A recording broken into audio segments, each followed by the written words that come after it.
राजा विक्रमादित्य ने अंधेरी रात में अपने कदम बढ़ाए।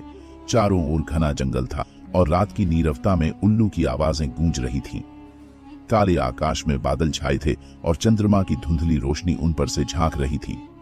रात के इस गहन अंधकार में श्मशान घाट की ओर बढ़ना एक आम इंसान के बस की बात नहीं थी, लेकिन विक्रम ने दृढ़ता से अपने कदम बढ़ाए।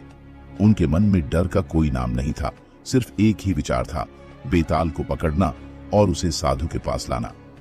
श्मशान के करीब पहुंचते ही हवा में एक ठंडक और गहरा सन्नाटा फैल गया। पेड़ों की डालियां अजीबोगरीब तरह से हिल रही थीं, मानो किसी अनजानी शक्ति से चल रही हों। अचानक विक्रम को एक ठंडी हवा का झोंका महसूस हुआ। उन्होंने इधर उधर देखा। उस वीरान स्थान में एक पेड़ की शाख पर एक आकृति टंगी हुई थी, बेताल।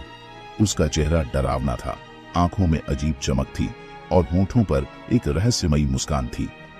बेताल ने हंसते हुए कहा, हे राजा विक्रम, क्या तुम आए हो मुझे ले जाने?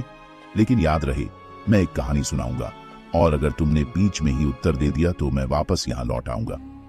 विक्रम मुस्कुराए और बोले, मैं तैयार हूं, सुनाओ अपनी कहानी। बेताल ने कहना शुरू किया। बहुत समय पहले की बात है। एक नगर में दो भाई रहते थे, सूर्य प्रकाश और चंद्र प्रकाश। दोनों भाई आपस में गहरा प्रेम करते थे और हर कार्य साथ मिलकर करते थे। परंतु एक दिन नगर में एक अजीब घटना घटी। एक अमूल्य रत्न जो राजा के मंदिर में रखा हुआ था, अचानक गायब हो गया। यह रत्न नगर की शांति और समृद्धि का प्रतीक था और इसके चोरी होने से नगर में हाहाकार मच गया। सूर्य प्रकाश और चंद्र प्रकाश को यह चिंता सताने लगी कि उनके नगर की शांति भंग हो चुकी है। दोनों भाइयों ने यह तय किया कि वे इस रहस्य को सुलझाने की कोशिश करेंगे। लेकिन जैसे ही उन्होंने अपनी खोज शुरू की, उन्हें कुछ रहस्यमयी घटनाओं का सामना करना पड़ा। अचानक रात में दोनों भाइयों को एक अजीब आवाज सुनाई दी। वे आवाज का पीछा करते हुए नगर के बाहरी हिस्से में एक पुरानी गुफा में पहुंच गए। वहां का माहौल भयावह था और उनकी सांसें तेज हो रही थीं। उन्होंने अंदर कदम रखा तो देखा कि गुफा के अंदर एक जलता हुआ दीपक था और उसकी रोशनी में एक छाया झलक रही थी। बेताल ने कहानी को विराम देते हुए विक्रम से पूछा, राजा, बताओ कि क्या यह निर्णय सही था कि दोनों भाइयों ने बिना किसी तैयारी के उस गुफा में प्रवेश कर लिया? विक्रम सोच में पड़ गए। कुछ क्षण के मौन के बाद उन्होंने गंभीरता से उत्तर दिया, हाँ, यह निर्णय सही था, क्योंकि अगर वे डरकर पीछे हट जाते तो उन्हें कभी पता नहीं चलता कि नगर में क्या रहस्य छिपा है। साहस वही है जो हमें अंधकार की गहराई में भी उत्तर खोजने की हिम्मत देता है। बेताल ने हंसते हुए कहा, अच्छा उत्तर दिया राजा विक्रम, लेकिन याद रखना, हर कहानी में एक गहरी परत छिपी होती है। मैं फिर लौटूंगा। इतना कहते ही बेताल फिर से अपने स्थान पर लौट गया और विक्रम को फिर से उसे पकड़ने के लिए आगे बढ़ना पड़ा। विक्रम ने जैसे ही श्मशान में कदम रखा, चारों ओर हवा का बहाव अचानक तेज हो गया। एक अजीब सी ठंड उसके शरीर में दौड़ गई, जैसे किसी ने उसकी रीढ़ की हड्डी में बर्फ भर दी हो। लेकिन विक्रम अपने संकल्प में अडिग था। उसने चारों ओर नजर दौड़ाई और देखा कि बेताल फिर से उसी पेड़ की डाल पर बैठा है। विक्रम बिना कुछ बोले उसके पास पहुंच गया। बेताल उसकी ओर देखकर फिर से हंसा। उसकी आवाज में एक रहस्यमयी मिठास और छलावा था। बेताल ने विक्रम से कहा, राजा विक्रम, मुझे खुशी है कि तुम फिर से आ गए, लेकिन मैं तुम्हें चेतावनी देता हूँ, इस बार की कहानी सरल नहीं होगी। अगर बीच में उत्तर दे दिया तो तुम हार जाओगे और मैं वापस यहाँ लौट आऊंगा।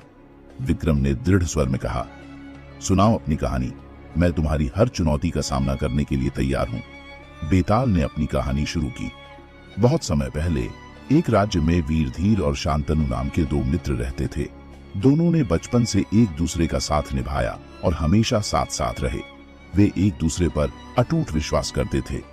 लेकिन एक दिन उनके राज्य में एक अजनबी व्यापारी आया जो अपने साथ अनेकों विचित्र वस्तुएं और कहानियां लाया। व्यापारी का दावा था कि उसके पास एक ऐसी शक्ति है जिससे वह किसी के भी मन की बातें जान सकता है। यह बात सुनते ही वीरधीर और शांतनु के मन में उत्सुकता जाग उठी। उन्होंने सोचा कि क्यों न वे भी इस व्यापारी के पास जाएं और उसकी शक्ति को परखें।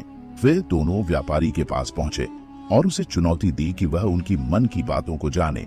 व्यापारी मुस्कुराया और उसने एक अदृश्य धागा दोनों के बीच बांध दिया, जिससे उनकी हर सोच आपस में मिल सके।